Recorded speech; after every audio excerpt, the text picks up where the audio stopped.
So thank you all for being here today. As Melissa said, this is one of my soapbox issues, so I'm very capable and enjoy talking about this subject. My challenge with this has been simply to shorten it.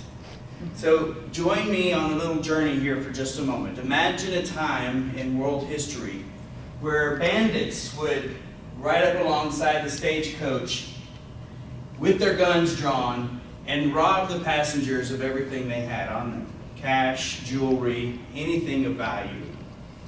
As those passengers watched the bandits ride away, they knew they were never seeing their property again. And they complied completely with the demands of those bandits with guns. Why? Because they were afraid of being kidnapped or killed. So fast forward a little bit to a time in American history, not that far, there we go. A time in American history during the 1980s. The drug of choice for the upper class was cocaine, and the drug trade just exploded worldwide. During this period of time, law enforcement convinced lawmakers to give them the authority to seize assets from the drug cartels, the drug pushers, the drug dealers, anyone involved in the drug trade industry.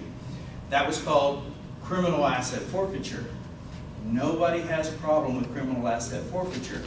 The hope was, by taking the assets and these dollars that were spent on the assets, that it would slow the growth of the drug industry. The problem is, these two scenarios have blended in today's society. The police, in many cases, are now the bandits, and they're taking property from innocent civilians without due process.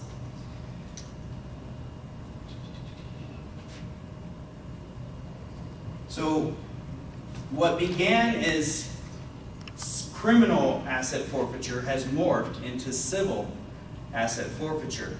And there's some really important differences between the two. When it was criminal asset forfeiture, law enforcement had to gather enough evidence to convict the accused, and then their property was seized.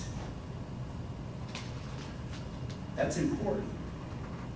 In civil asset forfeiture, since it's been moved to the civil courts, there are some rules that no longer apply. Law enforcement now doesn't have to even charge you with a crime. They can just take your stuff. They can do this because the levels of proof that are required in civil court is much lower than in criminal court. What's worse is that you are not on trial in civil court. Your property is on trial. The police only have to declare that because normal people don't carry $1,000 around with them, only those involved in the drug trade, your $1,000 is guilty of being involved in the drug trade. Whether they charge you or not is irrelevant. There's a second major problem with this, and that's the Fourth Amendment. The freedom from unjust seizure and search of property. Guaranteed, protected right that we have under the U.S. Constitution does not apply in civil court. So the process of throwing out evidence that is illegally seized by the police, or gathered by the police, is called exclusion. If they don't have a warrant and they seize evidence, the judge in a criminal case will throw out that evidence because it was gained illegally, right? Does not apply in civil court. That has led law enforcement agencies across the country to just totally disregard the normal processes of evidence gathering. They will open your car door without a warrant, search your car without a warrant, take your money, and then you have to try to get it back. And getting it back is very difficult. Now, I've said law enforcement, and I've said police many times, but don't get me wrong. I don't believe by any stretch that all law enforcement is bad and all police officers are bad. In fact, evidence shows that though forfeiture is used by many, it is abused by only a few. This is a map of the total law enforcement forfeiture for the state of Texas.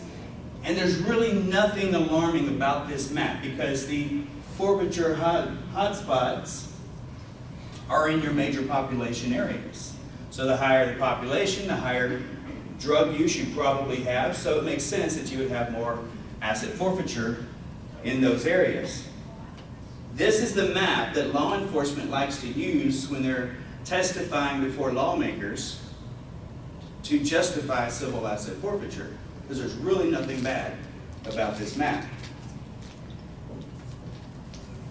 Texas Public Policy Foundation, a nonprofit organization here in Texas, did this research, and they looked at all of the forfeiture data for the year of 2012 for the whole state.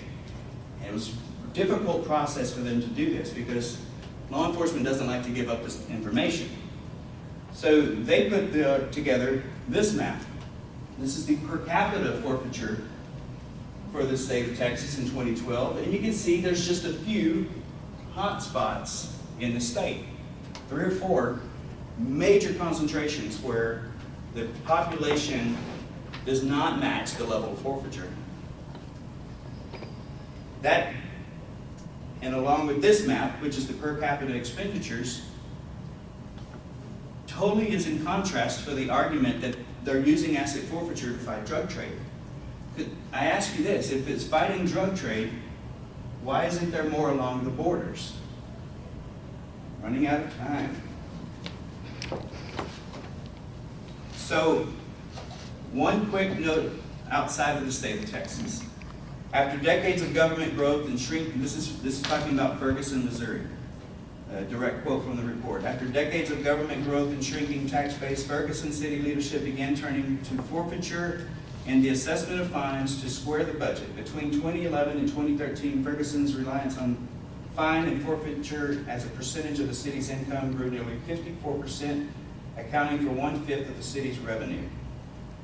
Stealing from the citizens by the police fueled a lot of the rage in Ferguson that led to the riots last year. So finally, what do we do about it? We go to our legislatures. In 2018, there will be 2 solutions on the table. Make forfeiture a criminal trial again, or outlaw it outright. Thank you.